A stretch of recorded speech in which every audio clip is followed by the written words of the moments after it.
નમસ્કાર અમારા પરમ સ્નેહી પેન્શનર મિત્રો, નિવૃત્ત કર્મચારી મિત્રો, ભાઈઓ તથા બહેનો. સ્વાગત છે આપ સૌનું આપણી આ યુટ્યુબ ચેનલ ભાવેશ મકવાણા ન્યૂઝમાં.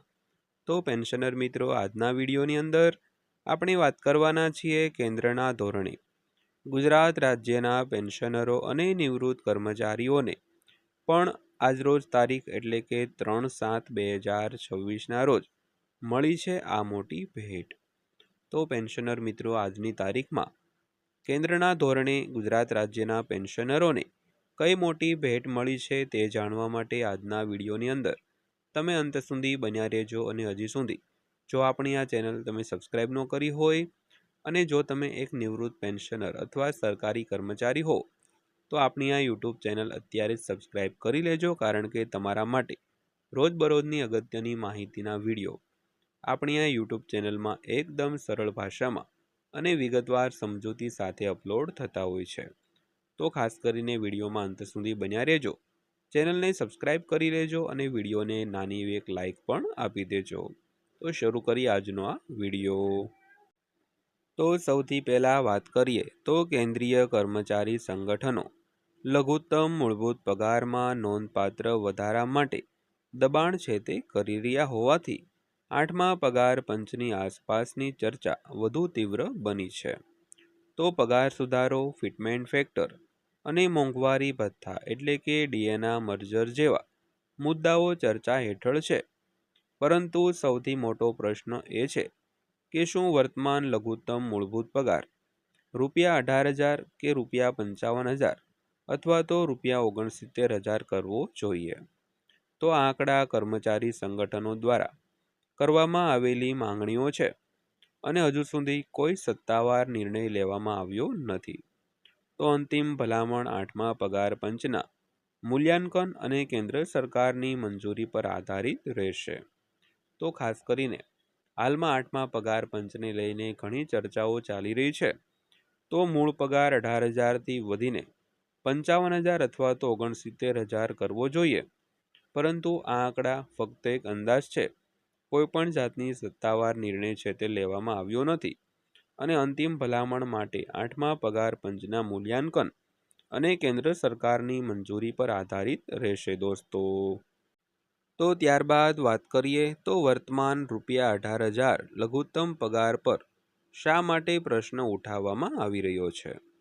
તો 2016માં લાગુ કરાયેલા 7મા પગાર પંચમાં 2.57 ફિટમેન્ટ ફેક્ટર લાગુ કરીને લઘુત્તમ મૂળભૂત પગાર ₹7,000થી વધારીને ₹18,000 કરવામાં આવ્યો હતો.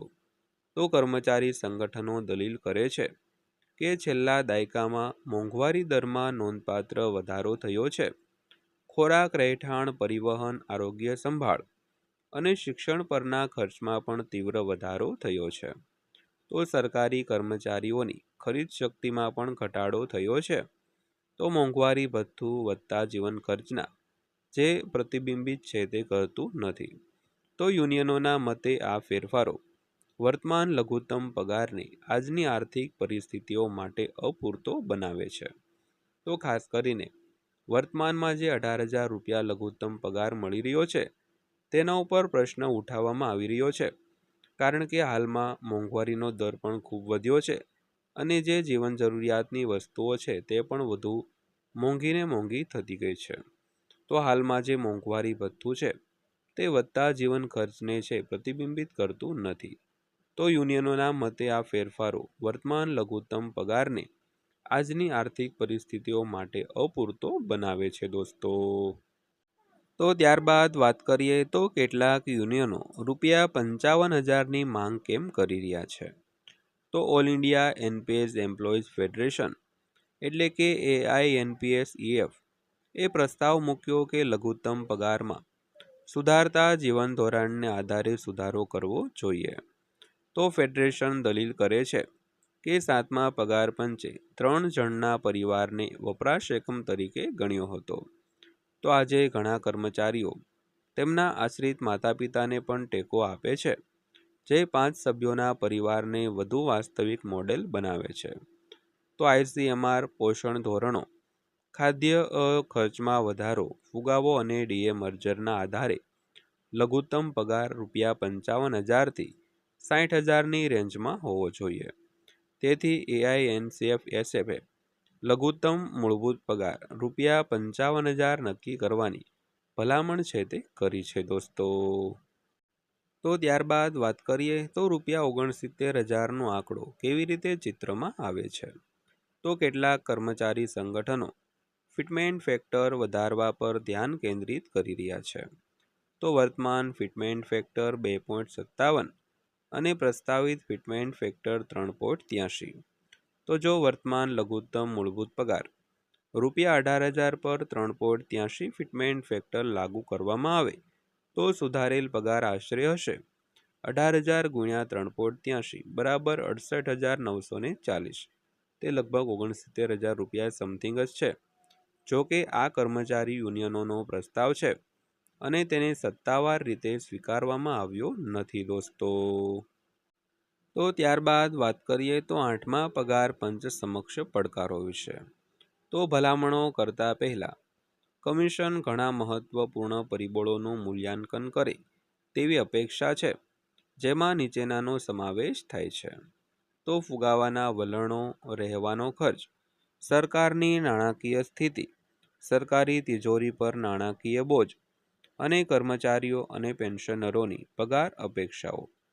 તો કમિશને નાણાકીય ટકાઉપણું સુનિશ્ચિત કરતી વખતે લગભગ 5.5 મિલિયન કેન્દ્ર સરકારના કર્મચારીઓ અને લગભગ 6.9 મિલિયન પેન્શનરોના હિતોને સંતુલિત કરવા પડશે દોસ્તો.